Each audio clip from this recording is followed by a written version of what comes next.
Assalamualaikum teman-teman, welcome to my channel. Hari ini saya membuat bolu tiramisu.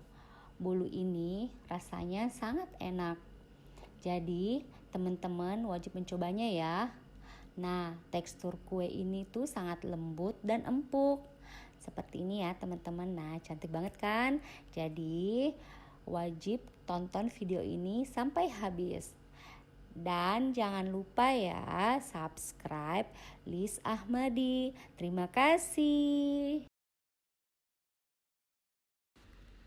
Jadi bahan-bahan yang digunakan adalah 4 butir telur, 200 gram tepung protein sedang, 200 gram gula pasir,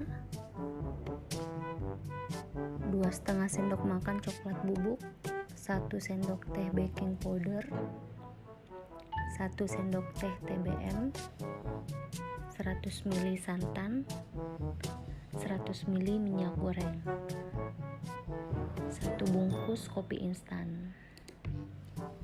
Kita panaskan kelakar terlebih dahulu.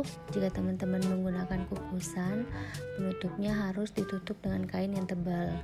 Isi air yang cukup. Kita tunggu sampai airnya benar-benar mendidih. Let's do baking.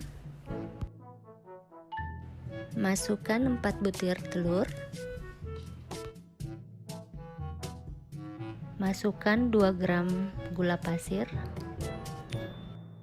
Masukkan 1 sendok teh TBM atau SP, bisa pakai ovalet. Kita mixer adonan hingga mengembang dan pucat.